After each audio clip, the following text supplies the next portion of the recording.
2025년 2월 첫 주에 우리 일남전도회로부터 헌신 예배가 시작된다는 것이 참 의미가 있다, 이렇게 생각이 되어집니다. 2023년도에 일남전도회가 헌신 예배로 하나님 앞에 영광을 돌릴 때 영광교회의 거목과 같다, 이렇게 말씀을 드렸습니다. 큰 거목이 영광교회에 딱 기둥이 되어서 많은 분들이 그 그늘 아래서 신앙생활하고 있다 하는 표현을 해드렸고요. 24년도에는 히브리서 11장의 말씀을 중심으로 해서 일남전도회가 믿음의 조상이었던 아브라함의 신앙을 본받아 그 신앙을 영광교회 다음 세대에게 물려주는 거목들 되시기를 간절히 소망합니다 하는 마음에서 그 말씀을 함께 나누었습니다. 2025년도에는 성령의 열매를 중심으로 전도예배, 헌신 예배 말씀을 전하려고 합니다. 믿음은 열매를 맺는데 그 열매는 성품으로 나타난다는 것입니다. 여러분들이 잘 아시듯이 성령이 아니고서는 우리가 바른 믿음을 가질 수가 없습니다. 반드시 성령께서 우리 안에 내주하실 때만이 바른 믿음으로 견고히 설 줄로 믿습니다. 성령께서 우리에게 임하실 때 우리는 믿음을 갖게 되고, 성령으로 말미암아 믿음을 갖게 된 우리는 성령의 열매를 맺게 되는데, 그 열매는 성품으로 나타난다는 것입니다.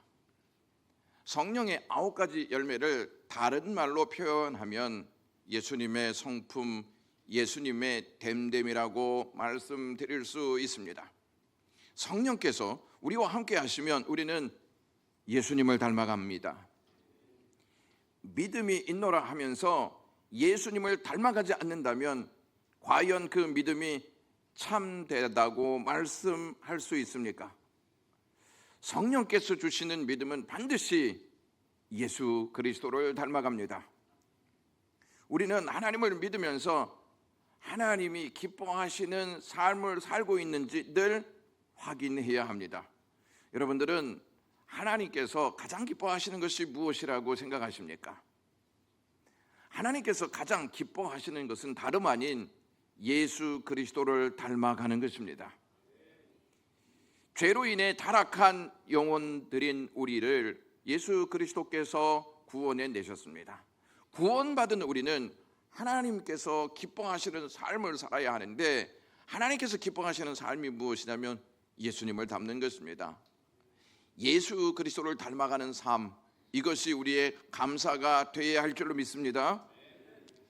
세월이 갈수록 예수 그리스도께서 우리에게 구원을 베푸셨다, 우리에게 얼마나 큰 사랑을 주셨는지 깊이 깨닫고 경험해야 하는데, 그것보다는 자꾸 내 공로를 앞세우고 율법주의에 매여 사는 일들이 많아진다는 것입니다. 하나님이 우리에게 하신 일보다 우리가 하나님께 한 일을 더 크게 보는 것, 이것이 공로주의고 율법주의 신앙이라고 말할 수 있습니다. 하나님은 예수 그리스도의 사랑의 공로로 우리를 하나님의 백성 되게 하셨습니다. 죄의 열매를 맺고 살아가는 우리들에게 예수 그리스도의 사랑의 공로로 구원의 열매가 되게 하셨습니다. 이것을 알면 우리는 우리의 공로를 내세울 수 없습니다. 내 공로가 아니라 예수 그리스도의 사랑의 공로로 내가 구원받았다는 사실을 알기 때문입니다. 우리는 언제 우리의 공로를 앞세우는지 아십니까?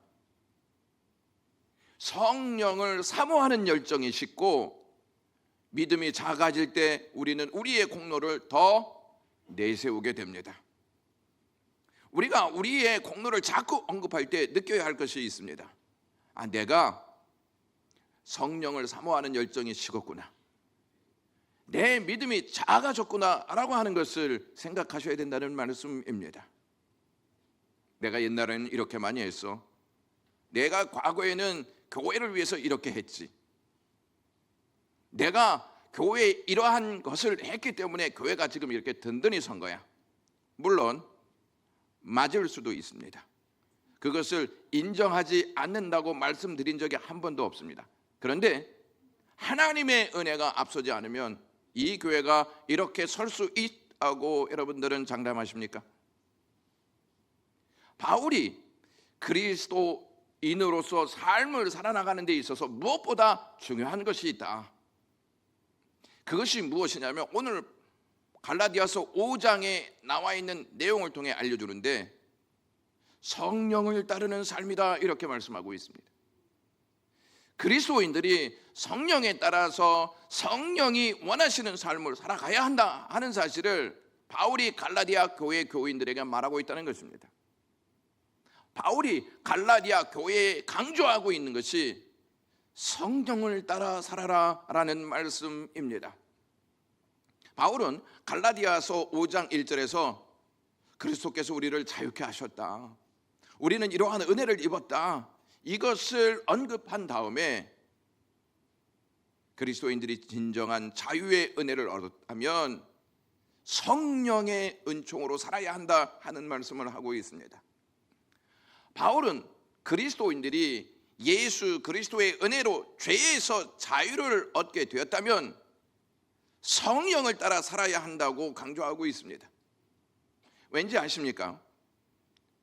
성령에 따라 자유를 사용하라는 것입니다.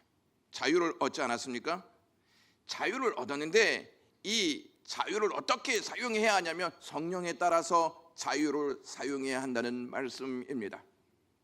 성령에 따라서 자유를 사용하지 않는다면 그 자유는 육체의 기회의 그 중심이 되어서 육체를 따라 그 자유를 사용할 것이다 라고 바울이 말하고 있습니다. 13절 말씀을 다 같이 읽도록 하겠습니다. 형제들아, 너희가 자유를 위하여 부르심을 입었으나 그러나 그 자유로 육체의 기회를 삼지 말고 라고 되어 있습니다. 교회를 다니는 분들 중에 성령에 따라 자유를 사용하는 분들이 있는가 하면 육체의 기회에 따라 자유를 사용하는 분도 있음을 사도 바울이 지적하고 있습니다. 여러분들은 그리스도께서 주신 자유를 어떻게 사용하고 계십니까? 갈라디아서 5장 5절 말씀 보시면 성령으로 믿음을 따라 이렇게 말하고 있습니다. 16절에는 성령을 따라 행하라 이렇게 말하고 있고 18절에서는 성령의 인도하시는 바가 되면 25절에서는 성령으로 살면 또한 성령으로 행할지니라 라고 기록하고 있습니다. 바울은 계속해서 성령이라고 하는 말씀을 갈라디아 교회 교인들에게 언급하면서 성령에 따라서 살아라 이렇게 전하고 있습니다. 사도 바울이 갈라디아서 5장 16절에서부터 26절에 성령이라는 단어를 무려 7번 사용하고 있다는 것입니다. 짧은 단락에 이처럼 반복해서 성령을 언급하는 것은 그리스도인들에게 가장 중요한 요소가 성령이라는 사실을 알려주기 위해서입니다. 바울은 성령과 대비시켜 언급하는 단어가 있는데 그것이 바로 육체입니다. 16절 말씀에 보시면 내가 이르노니 너희는 성령을 따라 행하라 그리하면 육체의 욕심을 이루지 아니하리라. 17절에서는 육체의 소욕을 성령을 거스리고 성령은 육체를 거스리나니 이 둘이 서로 대적함으로 너희가 원하는 것을 하지 못하게 하려 함이라 라고 기록하고 있습니다. 성령을 언급한 다음에 그 뒤에 육체를 언급하고 있다는 점을 주목하실 필요가 있습니다. 이 두 가지의 역사가 늘 부딪힌다는 것입니다. 이 두 가지의 역사가 늘 싸운다는 것입니다. 그래서 우리는 이것을 가르쳐서 영적인 싸움이다 이렇게 말씀드릴 수 있습니다. 예수 그리스도를 믿고 그리스도인이 된 우리는 삶에서 아주 치열한 영적 싸움을 벌이고 있다는 점을 놓쳐서는 안 됩니다. 어저께만 영적 싸움이 있는 게 아니고 오늘도 영적 싸움이 있습니다. 주일날에 설마 영적 싸움이 있겠어? 아닙니다. 주일날에 더 강하게 영적 싸움을 해야 한다는 것을 여러분들은 잘 알고 계실 것입니다. 늘 영적인 싸움을 하고 있는 존재가 그리스도인들이라는 말씀입니다. 그리스도인들이 되고 나서는 내적 투쟁이나 갈등이라고는 전혀 없고 옛 본성이 완전히 근절되었다고 주장하고 가르친다면 그것은 매우 어리석습니다. 바울은 분명히 이야기합니다. 육적인 것과 성령의 역사가 항상 부딪힌다. 이것을 언급하고 있다는 것입니다. 바울이 말하고 있는 이 육체는 모태로부터 죄악의 상태로 태어난 우리 안에 있는 죄의 본성을 뜻합니다. 그러니까 죄의 본성과 성령께서 싸우게 된다는 것입니다. 우리를 끝없이 죄악된 본성으로 끌고 가려는 경향이 우리 육체 안에 있습니다. 그 경향을 거스리면서 하나님이 주신 생명에 걸맞도록 하나님의 사람답게 살게 하려는 역사가 성령께서 주시는 역사이고, 성령께서 그렇게 도우실 때만이 우리는 육체의 욕심, 육체의 소욕을 능히 이길 수 있는 힘이 생깁니다. 우리 내면에서 이 둘의 치열한 다툼이 일어나고 있습니다. 그리스도인들이 되면 이전에 경험하던 갈등과 피할 수 없을 만큼 심한 영적 싸움이 우리 속에서 일어납니다. 우리 밖에서 일어나기보다 먼저 우리 안에서 일어나고, 우리 밖에서도 우리를 공격하는 영적 어두움의 권세들이 계속해서 우리를 건드린다는 것입니다. 하나님의 영이 우리 속에 내주하시면서 거듭 우리 내면에서 육체의 소욕이 그 성령께서 육체의 소욕을 자꾸 밀어내시려고 하고, 죄의 본성인 육체의 소욕이 계속 성령의 역사를 밀어내려 하는 싸움을 한다는 것입니다. 우리에게 자유를 주시는 분이 예수님이십니다. 우리로 그 자유를 바르게 참여하고 경험하고 누리게 하는 분은 성령님이 행하시는 일이십니다. 우리 예수 그리스도께서 우리에게 자유를 주시지 않았습니까? 이 자유를 온전하고 바르고 하나님이 원하시는 삶대로 살 수 있도록 역사하시는 분이 성령님이십니다. 그러므로 우리는 성령의 인도하심에 따라 살고 성령의 역사하심에 따라 행하는 하나님의 백성이 되어야 할 줄로 믿습니다. 그래서 바울이요, 성령으로 충만하라 하는 이유가 있습니다. 성령으로 충만하지 않으면 우리 안에 육체의 소욕이 충만해져서 육체의 소욕에 따라 행동하는 삶이 되기 때문입니다. 육체의 소욕을 따르게 되면 어떠한 일이 일어나게 되는지 바울이 갈라디아서 5장 19절에서부터 21절에 이렇게 기록합니다. 다 같이 읽겠습니다. 시작. 육체의 일은 분명하니 곧 음행과 더러운 것과 호색과 우상 숭배와 주술과 원수 맺는 것과 분쟁과 시기와 분냄과 당짓는 것과 분열함과 이단과 투기와 술취함과 방탕함과 또 그와 같은 것들이라. 전에 너희에게 경계한 것이 같이 경계하노니 이러한 일을 하는 자들은 하나님의 나라를 유업으로 받지 못할 것이요 라고 되어 있습니다. 여러분 여기에서 보시면 육체의 일이 몇 가지로 되어 있냐면 15가지로 되어 있습니다. 성령이 아닌 육체의 소욕을 따르게 되면 나타나는 일들이 아주 자세하게 바울이 설명하고 있다는 것입니다. 육체의 일은 죄를 낳는다, 이렇게 둘이 뭉실하게 설명하지 않고 하나하나 끄집어내어서 육체가 원하는 것이 무엇인지를 사도 바울이 지적하고 있다는 것입니다. 우리가 신앙생활을 하면서 우리가 하고 있는 일이 혹여나 육체의 소욕을 따르고 있지는 않은지 끊임없이 관찰하고 확인해야 합니다. 바울은 19절 서두에 육체의 일은 분명하다 이렇게 말하고 있습니다. 여기에서 분명하다라고 하는 말의 뜻이 어떤 의미냐면, 우리 속에서 일어나는 여러 형태의 욕심들은 눈에 보이지 않기에 분명하지 않지만 우리의 말, 우리의 생각, 우리의 성품, 우리의 행실을 통해서 명약관화하게 드러난다는 것입니다. 욕심은 보이지 않지 않습니까? 그렇죠? 보이지 않는 욕심이 우리의 말을 통해서, 우리의 생각을 통해서, 우리의 행실을 통해서 다 드러나게 된다는 것입니다. 분명하게 드러난다는 것입니다. 육체의 일 중에 가장 먼저 언급되는 죄가 음행과 더러운 것과 호색입니다. 음란한 것을 가장 먼저 언급하고 있습니다. 음란함이 얼마나 인간들 욕심에서 뜨겁게 일어나고 있는지 바울이 그 내용을 우리에게 알려주고 있습니다. 그만큼 우리의 삶에서 우리를 지배하게 만드는 역사가 음란의 역사라는 것입니다. 이것이 우리에게 미치는 영향이 대단하기 때문에 바울은 이것을 앞세우고 있습니다. 여러분, 세상을 한번 보십시오.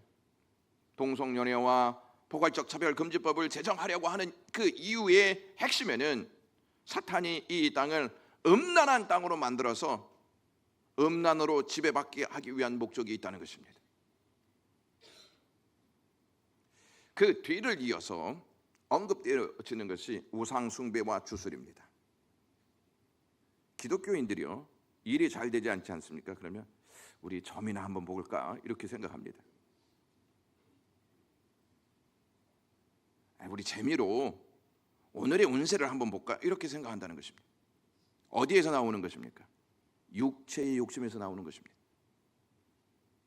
그 다음에 뭐라고 말하고 있냐면 원수 맺는 것과 서로 원수를 맺습니다. 무엇이 그렇게 만듭니까? 육체의 욕심입니다. 분쟁이 일어나게 하고 시기와 분냄을 하고 당 짓는 것과 분열을 일으키는 것입니다. 이게 성령을 거스리는 역사라는 사실을 아셔야 합니다. 성령을 거스리는 역사를 해놓고 나는 신앙생활 잘하고 있어 이렇게 생각한다면 큰 오해요, 큰 착각입니다. 성경이 제일 싫어하는 죄 중에 전형적인 것은 성적인 타락이지만 여기에 한 가지를 더하면 파당을 만드는 것입니다. 에베소서 4장 3절 말씀 다 같이 읽겠습니다. 성령이 하나 되게 하신 것을 힘써 지키라. 여러분, 성령은 우리를 자꾸 하나 되게 하시는 줄로 믿습니다. 근데 이 하나됨을 지키기 위해서는 힘써야 한다고 말하고 있습니다. 힘쓴다는 이 말 안에는 성령을 계속 구해야 한다는 것입니다. 성령으로 충만해져야 한다는 것입니다.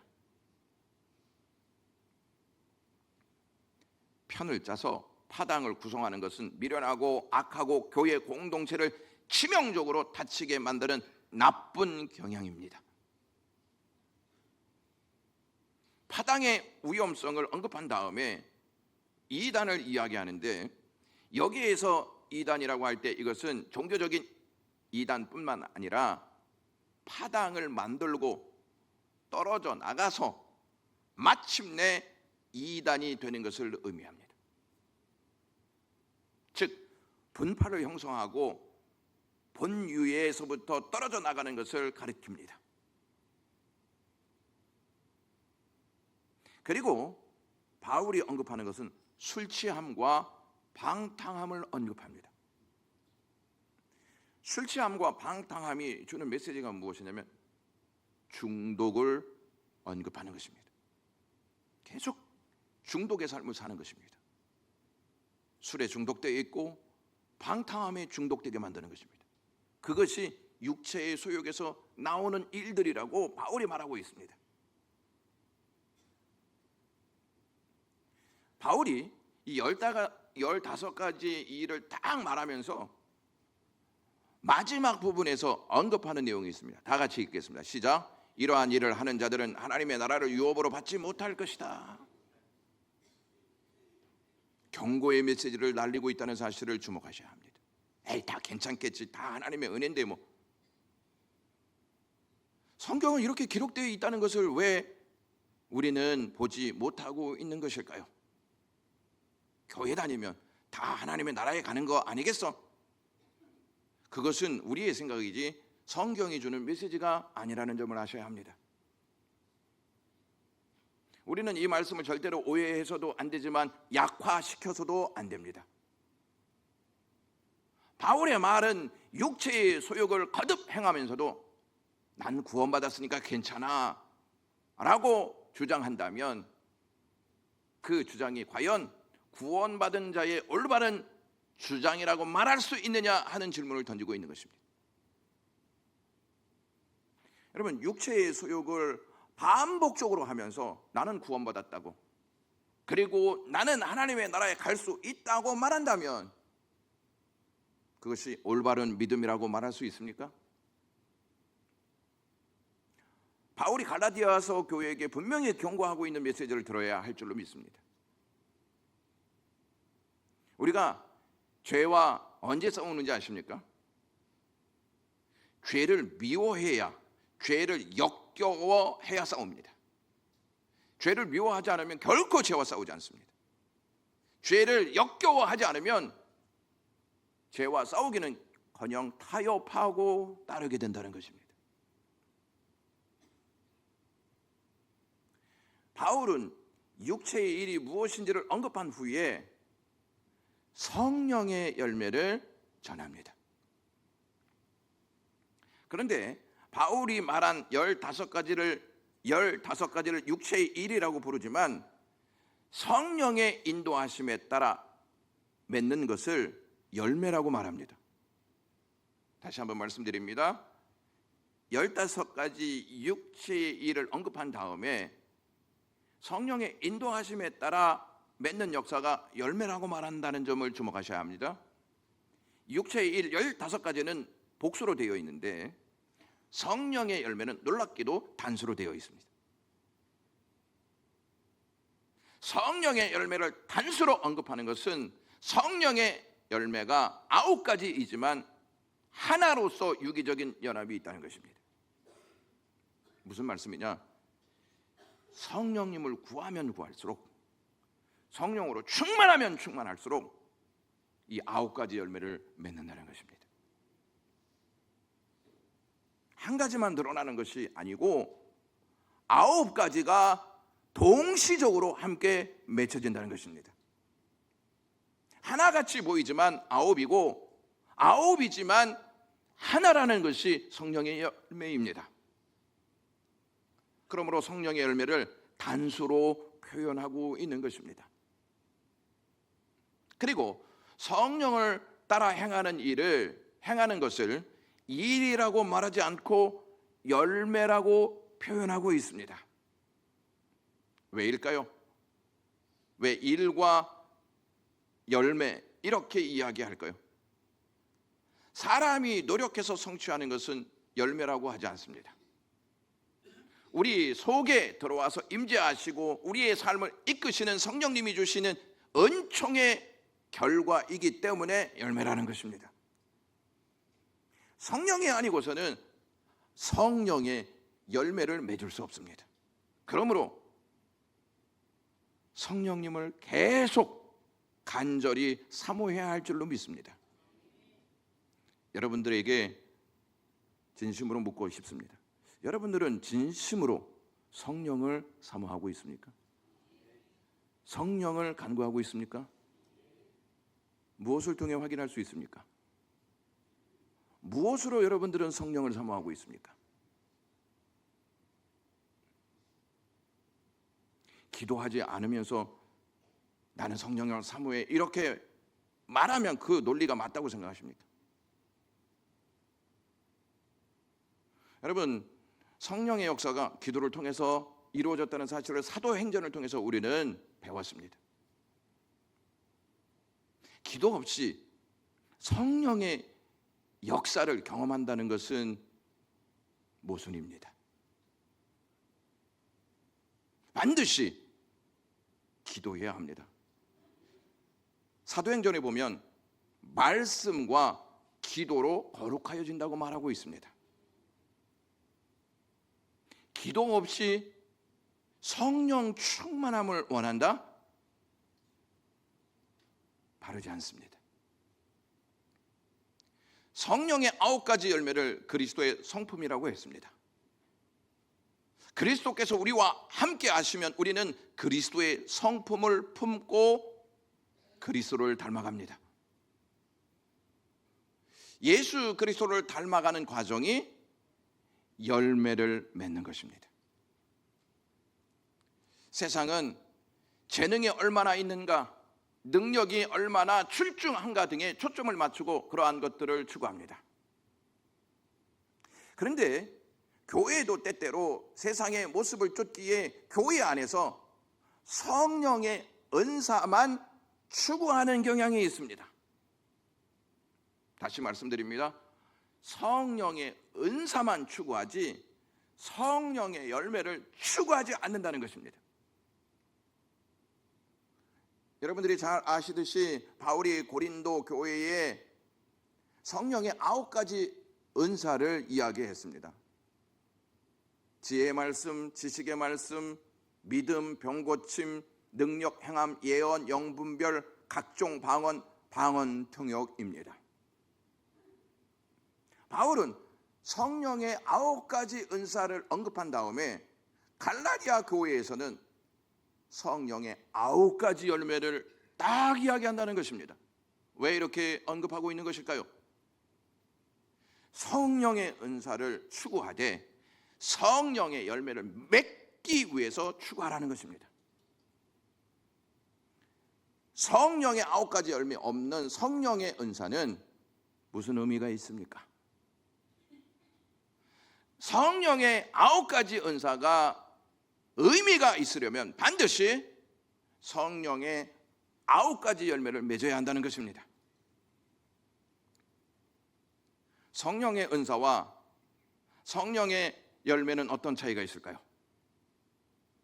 성령의 은사를 주시는 것은 그리스도의 증거가 나타남으로 인해서 본인뿐만 아니라 교회 공동체가 유익을 얻는 것입니다.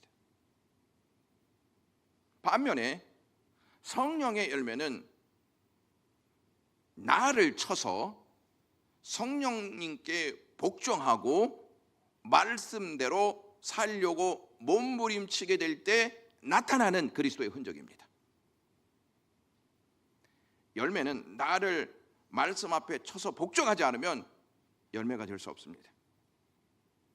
그러니까 성령의 은사를 받았다고 말씀 무시하고 교만하게 성령의 은사를 사용한다. 성령의 9가지 열매를 맺지 못합니다. 즉 잎만 무성한 무화과 나무와 똑같습니다. 여러분, 우리가 신앙생활을 하면서 성령의 열매를 맺고 있는가 확인하셔야 합니다.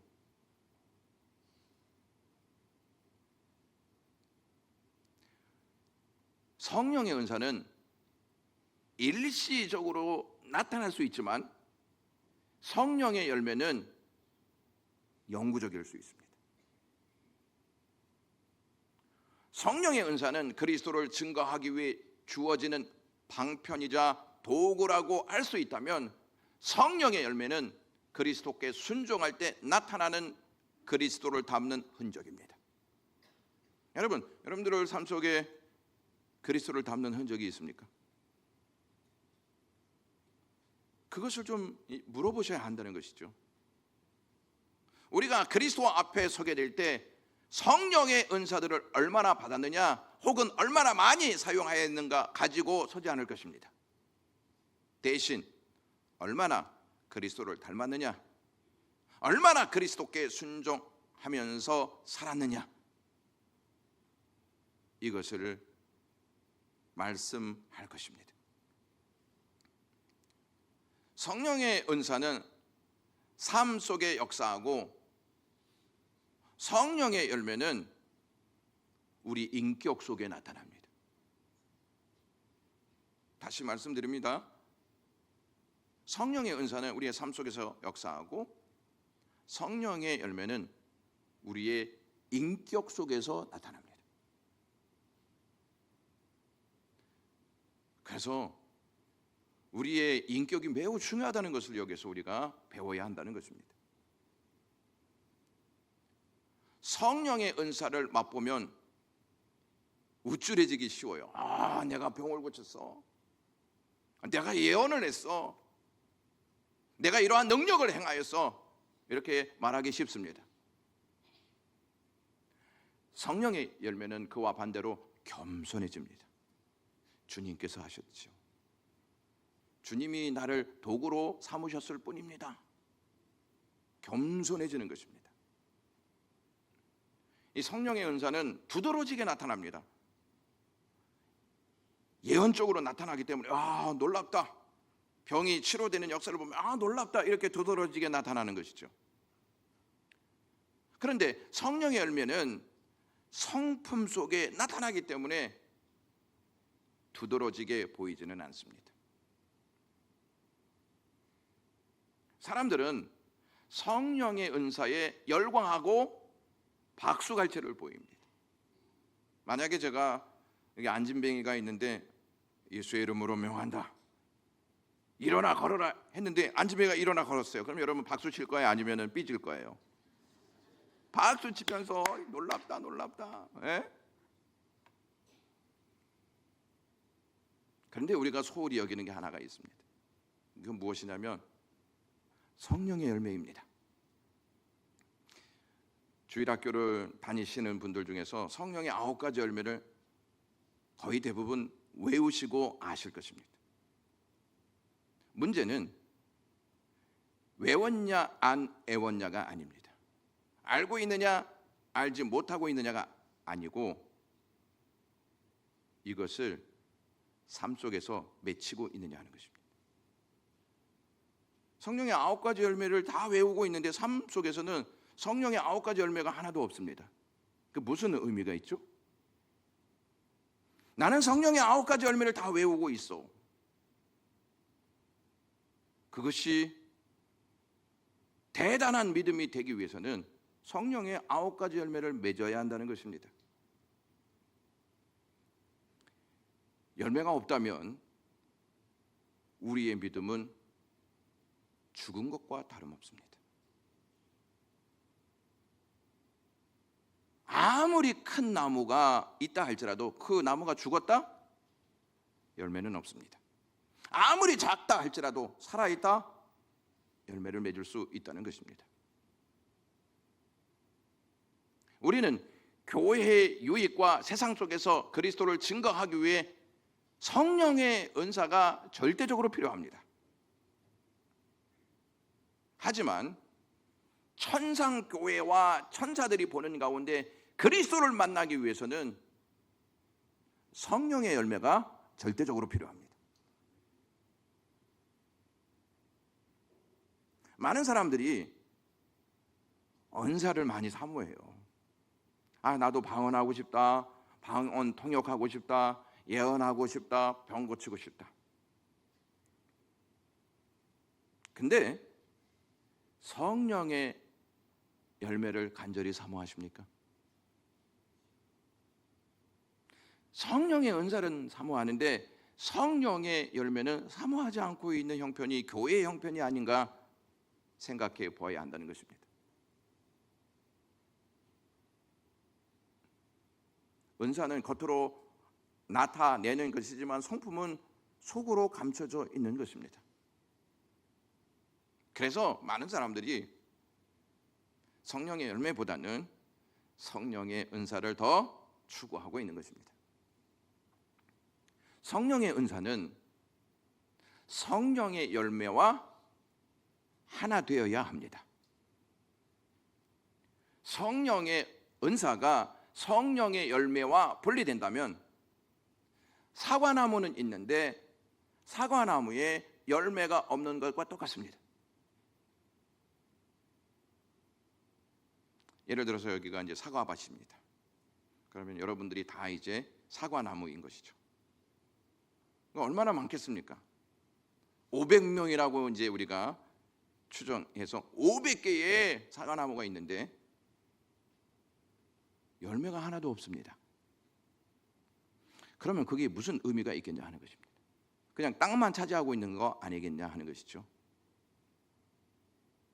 성령의 은사는 반드시 성령의 열매로 나타납니다. 성령의 9가지 열매들은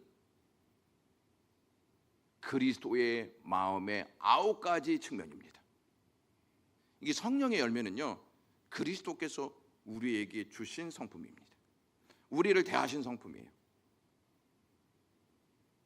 그러니까 먼저 우리가 생각해야 할 것은 그리스도께서 이러한 성품으로 나를 대하셨다, 이걸 보셔야 한다는 것이죠. 그걸 보시고 성령의 열매를 구하셔야 한다는 것입니다. 성령의 9가지 열매는 이렇습니다. 사랑, 희락, 화평의 열매, 오래 참은 자비와 양선의 열매, 그리고 충성과 온유와 절제의 열매입니다. 여러분, 여기에서 우리가 보시면 바울이 9가지 은사를 이야기했는데 바울이 9가지 열매를 언급했다. 시사하는 바가 좀 크지 않습니까? 똑같이 9가지를 설명해 주고 있다는 것입니다. 이 9가지 열매를 3가지 범주로 나눌 수 있는데, 첫째가 하나님을 향한 열매입니다. 둘째는 이웃을 향한 열매입니다. 셋째는 우리 자신을 향한 열매입니다. 무엇과 똑같냐면 십계명이 주는 목적과 똑같습니다.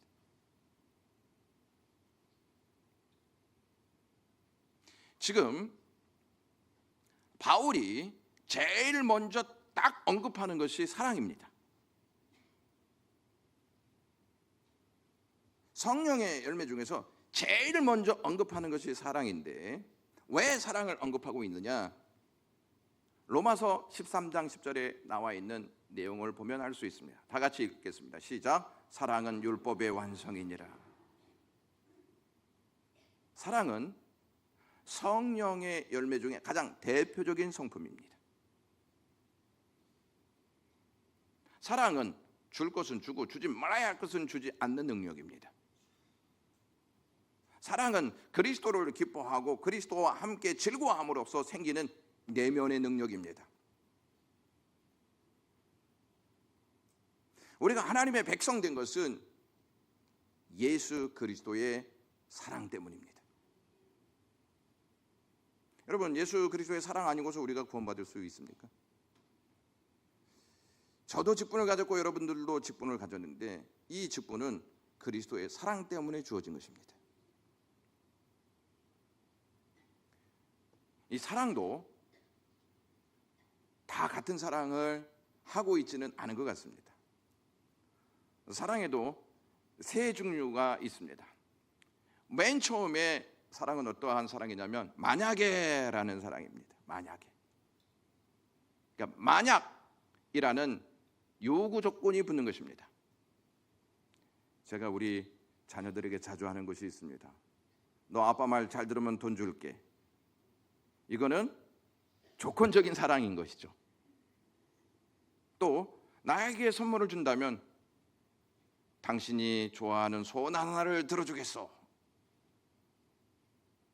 당신이 성공해서 유력해지면 당신을 사랑하겠습니다. 저하고 결혼을 약속해 주시면 당신께 사랑을 바치겠습니다. 만약의 사랑입니다. 이건 조건적인 사랑인 것이죠. 사랑하는 사람이 원하는 그 무엇의 대가로 제공되는 사랑입니다. 두 번째 사랑은 때문에입니다. 여기서는 어떤 사람이 받는 사랑이 그 사람의 됨됨이 때문에, 소유 때문에, 그 사람의 행위 자체 때문에 사랑한다는 것입니다. 당신이 이토록 아름답기 때문에 당신을 사랑합니다. 내게 이렇게 잘해주기 때문에 나는 당신을 사랑합니다. 때문에 사랑입니다. 때문에 사랑. 세 번째 사랑은 불구하고의 사랑입니다.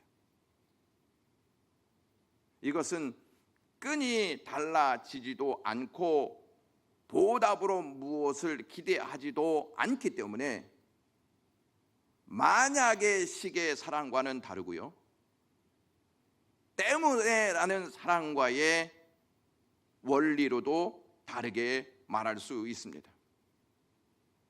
무슨 말이냐? 당신이 이것을 갖지 못하더라도 나는 당신을 사랑합니다. 나는 당신이 이것 때문에 사랑하는 것이 아닙니다. 당신이 어떠한 삶에 맞지 않는 것이 있음에도 불구하고 나는 당신을 사랑합니다. 돈이 없음에도 사랑하고, 아름답지 않아도 사랑하고, 형편 없어도 당신을 사랑할 수 있습니다 라고 하는 사랑이 불구하고의 사랑입니다. 이걸 누가 하셨냐면 하나님이 하셨습니다. 우리는 이게 잘 되지 않는다는 것을 너무나 잘 알고 있습니다. 우리가 출중해서 하나님이 우리를 사랑하신 게 아닙니다. 아름답기 때문에 우리를 사랑하신 것이 아닙니다. 물질을 많이 가지고 있기 때문에 우리를 사랑하신 것도 아니고, 성공했기 때문에 우리를 사랑하신 것도 아닙니다. 성공하지 못해도, 형편이 좋지 않아도, 그럼에도 불구하고 하나님은 우리를 사랑하셨습니다. 어떤 사람이 물에 빠져서 거의 죽어가고 있는 지경에 있었습니다. 이때 한 사람이 지나가다가 그를 보고 하는 말이, 에이고 변변치 못하게 행동해서 거기에 빠졌구나. 그리고 꾸짖기만 하고 지나갔습니다. 이와 같은 말이 어떠한 사람의 입에서 나오냐면 유교를 잘 배운 사람의 입에서 나오는 것입니다. 윤리적으로 사람의 도리를 가르쳐 잘못을 전제적으로 경책만 하는 유교식의 바탕을 둔 사람들이 이렇게 이야기합니다. 거봐, 변변치 않아서 그래 그거. 또한 한 사람이 지나가다 물에 빠진 사람을 보고 하는 말이, 이 편으로 나무가지를 붙잡고 저 편으로 돌을 붙잡고 올라오라고 방법만 말해주고 떠났습니다. 불교식 사랑입니다. 자력으로 구원을 얻을 수 있다는 지식을 제공해 주는 것이 불교식 사랑입니다. 여러분, 물에 빠진 사람이 이 편에 있는 나무를 잡고 올라왔으면 벌써 올라왔죠. 올라오지 못한다는 것은 자기의 힘으로는 도저히 이 일을 할 수 없기 때문이 아니겠습니까? 그 사람은 스스로 올라올 수 없기 때문에 그냥 물에 빠져 있는 거 아니겠습니까? 또 한 사람이 이렇게 지나갔습니다. 지나가다가 물에 빠진 사람을 보고 책망하거나 물에서 나오는 지식을 전할 여지가 없으므로 자신이 직접 물속으로 뛰어들어가 그 사람을 살려냈습니다. 살려낸 다음에 상처를 치료해주고 새 옷을 입히고 그 사람의 집까지 데려다 주었습니다. 누구의 사랑일 것 같습니까? 그리스도의 사랑입니다. 여러분, 교회는 어떠한 사랑을 해야 되죠? 교회의 머리가 누구이십니까? 예수 그리스도 아니겠습니까? 근데 교회 안에서 어떠한 사랑을 하고 있냐면 공자가 주는 유교식 사랑을 하고 있고 불교가 주는 유교식 사랑을 하고 있습니다.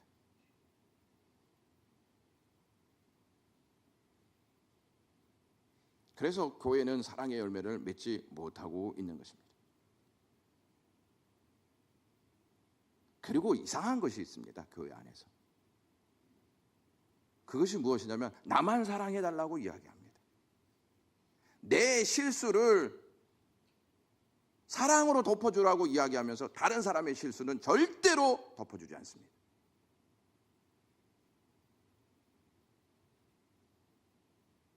나는 다른 사람들한테 상처받았는데 그 사람이 또 다른 사람을 상처를 주고 있다는 것입니다. 여러분, 우리는 그리스도의 사랑으로 구원받았습니다. 그리스도의 사랑으로 구원받았다면 그리스도의 사랑을 주는 것이 마땅합니다. 여러분, 이해하고 들으시면 참 좋을 것 같습니다. 우리 교회가 한 1000석 정도 되거든요. 그래서 우리 교회 어르신들이나 교회를 사랑하는 분들이 하나님 1500명 나오게 해주십시오, 또 3000명 나오게 해주십시오, 이렇게 기도합니다. 여러분들도 그렇게 기도하시죠? 하나님, 우리 교회에 좀 사람 좀 적게 오게 해주십시오, 감당하기 힘듭니다, 이렇게 기도하시는 분 단 한 분도 없을 것입니다. 1500명을 위해서 기도하는 거 물론 해야 합니다. 근데 한 가지 더 기도하셔야 될 게 있습니다. 1500명을 품을 수 있는 사랑을 달라고 기도하셔야 합니다. 1500명을 품을 수 없는 사랑을 가지고 있으면서 1500명을 달라고 한다면 그것이 하나님 보시기에 옳은 것인가 생각해 보셔야 한다는 것이죠.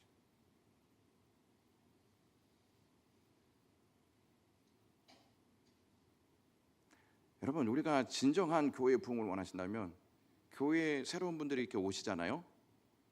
따뜻한 사랑으로 맞아 그가 신앙의 정착을 잘할 수 있도록 도와줘야 한다는 것입니다. 그것은 잘 하지 못하면서 그냥 가득 찬 것만 생각하고 거기에 만족하려고 하는 경향이 있어요. 오늘 우리 교회 몇 명 왔네? 다음에 또 오겠지? 이렇게만 생각하고 거기에 그냥 만족해버려요. 그들을 따뜻하게 받아주려고 하는 말들을 잘 하지 않습니다. 그러한 사랑이 없으면서 수적인 부흥만 강조하고 있다? 하나님께서 과연 영광교회를 아름답게 보시겠습니까? 교회 안에서 서로 싸우고, 교회 안에서 서로 분쟁하고, 교회 안에서 사랑의 열매가 없는데 영광교회에 들어오면 참된 평안을 얻을 수 있다고 생각하십니까? 오늘 1남전도회가 2월 첫 주에 헌신 예배 드립니다. 헌신으로 맺어야 할 것이 있는데 그것이 사랑의 열매입니다. 1남전도회가 사랑의 열매를 맺을 때 2남전도회, 3남전도회, 4남전도회, 5남전도회, 6남전도회까지, 아니 여전도회도 마찬가지로 사랑의 열매를 맺을 것입니다. 헌신은 반드시 사랑의 열매를 맺습니다. 기도하겠습니다. 하나님, 오늘도 하나님의 말씀을 들었습니다. 1남전도회가 헌신으로 사랑의 열매를 맺을 수 있게 하시옵소서. 그래서 그 그늘 아래서 참된 평안을 얻을 수 있는 역사가 영광교회에서 나타나게 하시옵소서. 하나님이 주시는 은혜로 충만해지기를 원하옵고 예수 그리스도의 이름으로 기도드리옵나이다.